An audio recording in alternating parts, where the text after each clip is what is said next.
Ocean Park, Aqua Adventure at Hotel H2O, sulit at maganda nga ba?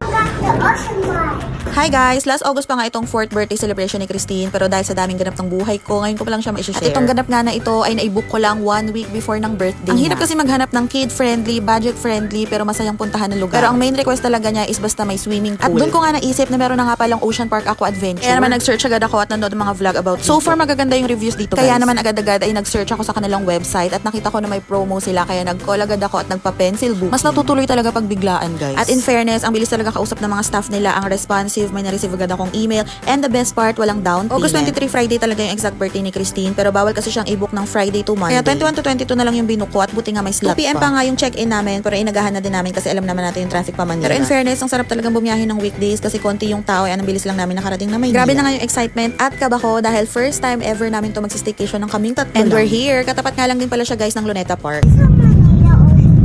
Lapit na po. Malapit na tayo? Opo. Okay. Oh my God, my birthday. Finally, we're here. So fast.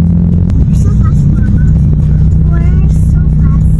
Nauna na nga kami sa loob habang nagpa-park si Paul, and meron naman silang attendant na nag-help sa amin para sa mga gamit na. By the way, ang in-avail ko nga lang na promo is yung kanilang Hotel H2O plus Ocean Park Aqua Adventure. Hindi na nga ako nag-avail ng Oceanarium Pass kasi sabi nila medyo nakakapagod daw. And swimming lang din naman talaga yung pakay namin dito, kaya okay. But maybe next time itatry din namin pumasok dyan. At kahit maaga nga kami ay umakyat na din ako sa hotel lobby para ma-inform yung receptionist na nandito na kami. Pwede naman daw iwan na namin yung mga gamit namin sa kanila, pero strictly 2 PM daw talaga yung check-in. And pinabalik na lang nila ako 30 minutes before para mag-settle ng payment. Dahil lunchtime na din naman is kumain na lang muna kami dito sa baba. Marami naman silang resto dito sa loob guys, pero super pricey talaga. Itong chicken house na lang yung pinakamurang nakita namin. Pero okay na din, masarap naman. Pero kung di naman kayo nagmamadali, much better kung kumain na kayo sa bahay or dumaan na lang kayo sa ibang resto along the way. May mga souvenir shop din sila dito, pero tumingin lang kami kasi sobrang mahal din talaga. Then after kumain, isumakita din kami at doon na lang kami nagpalipas ng oras. Sa view pa lang ng dagat dito, marerelax ka na talaga. Tapos nagsettle na din ako ng bayad. So 3,999 nga pala yung promo na nakuha ko dito. Park View twin room na din siya. Good for 2 adults and 2 kids na may siya. Complimentary breakfast buffet na nga din pala and complete hotel amenities. Kasama nga din sa promo nila yung Ocean Park Aqua Adventure Pass na whole day pass talaga. So kahit magpabalik-balik ka maghapon, as long as open yung park is okay. Free parking na nga din, kukuha na lang kayo ng pass from the reception. May garden 24/7 kaya hindi kayo matatakot lumabas kahit madaling araw. At after ko nga mag-settle ng payment and makuha lahat ng passes namin, ay pumunta na din kami sa room. At ayan nga si Christine, sobrang excited na makita yung room. And we're here guys, sobrang cozy ng room and very homey yung pakiramdam ko talaga dito. Inform ko nga din pala sila na may birthday yung anak ko, pero hindi ko in-expect na may pa-banner sila and may pa-cake pa. At dahil Park View yung room namin is kitang-kita yung Aqua Park Adventure, and niloloko nga namin si Christine kasi kita din yung dagat na doon kami magsiswimming. Sobrang linis ng room guys, pati ng CR, and complete na talaga with all the amenities na kailangan mo.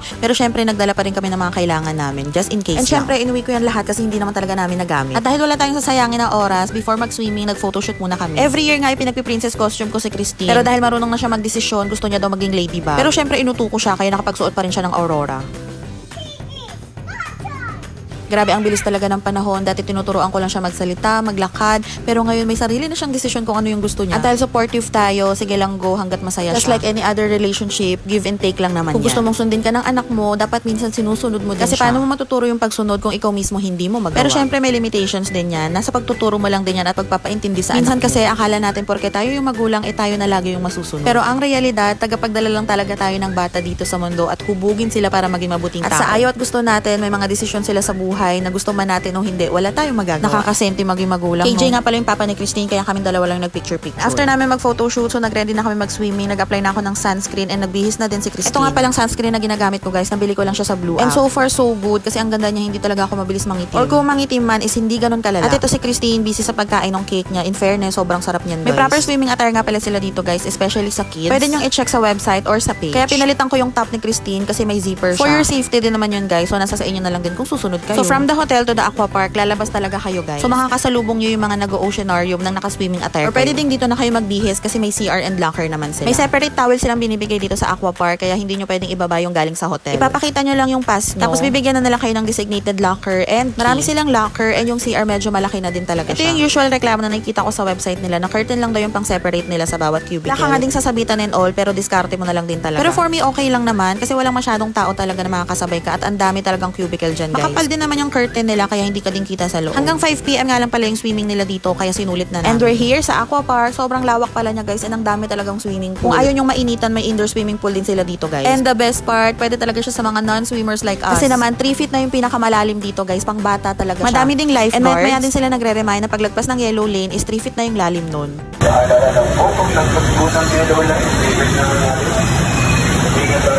Finally Totally hindi na ako sa gigilid kasi makakatayo na ako. Ang dami ding slides and water activities dito. Hindi kayo maboboard, pati yung mga bata sobrang mag-e-enjoy talaga. Dead man na nga kami sa init niyan kasi malamig naman yung tubig. From here nga din, kita mo talaga yung show ng mga bird show, si Lion, kaya nakikinood din kami. Ito nga pala yung list ng mga attractions na meron dito sa Aqua Adventure. Hindi ko na na-try lahat, lalo na yung mga floating pads kasi hindi pa naman siya applicable kay Christine. Gustong gusto niya nga pala yung mga slide kaya sobrang nag-enjoy talaga siya. Medyo hindi niya lang nagustuhan yung isang slide na merong nabubuhos na tubig kapag napuno mo yung basin. So, parang medyo na-trauma siya doon and napansin ko iniiwasan niya yung slide. And the rest, sobrang na-enjoy niya talaga. Feel niya nga talaga na marunong siya mag-swimming kasi kahit hindi ko na siya alalayan is abot na abot niya talaga. Nakakalakad siya ng ayos and talagang nakakapag-pretend swimming siya. Syempre, masaya din ako. After nga ng trip na to guys, hindi na niya ako tinigilan na mayat mayal tuwing birthday niya daw sa Manila Ocean Park siya magbe-birthday. Sa mga magbabarkada nga pala guys, sobrang perfect din ito para sa inyo lalo na sa mga kids at heart. Ngayon nga chinek ko yung website nila and updated na may night pass na din sila guys. Yes, pwede kayong bumili ng pass na para lang sa Aqua Adventure kahit hindi kayo mag-hotel. Sobrang highly recommended talaga dito guys and I swear mag-e-enjoy talaga kayo. Sasagarin mo talaga yung oras para ma-enjoy mo talaga yung swimming. Sa sobrang enjoy nga namin, hindi kami nakaramdam ng gutom dito. Ewan ko. Pero syempre lahat may katapusan. Kaya nung time na isumakyat na din kami dahil dinner time na. Umulan pa nga nung time na yan kaya urong-sulong kami kung magpapa-deliver na lang o lalabas pa kami for dinner. Pero dahil may kotse naman kaming dala, so niyaya ko na yung asawa ko na mag-SM Manila na lang kami. Malapit nga lang din dito yung SM Manila pero dahil medyo traffic at maulan, medyo natagalan kami. Pag naka-staycation ka pala, may enjoy mo yung city lights dito sa Manila kahit sobrang traffic. Gutom na nga kami kaya hindi ko na na-video yung pagkain namin pero sa Wendy's lang naman kami kumain. Then after kumain, namili lang kami sa department store ng mga kutkutin at mga drinks. May mini ref din pala sa hotel kaya pwede kayo mag-stocks ng food. Hindi din mahigpit yung guard kaya feeling ko pwede kayo magpasok ng mga alcoholic drinks. Pero syempre, be responsible na lang din. After mamili is bumalik na din naman kami sa hotel. Nanood lang din kami saglit ng TV tapos natulog na din. Gawan ko na lang ng part 2 yung second day namin dito. Yun lang muna for now. Babu! See you in my next vlog!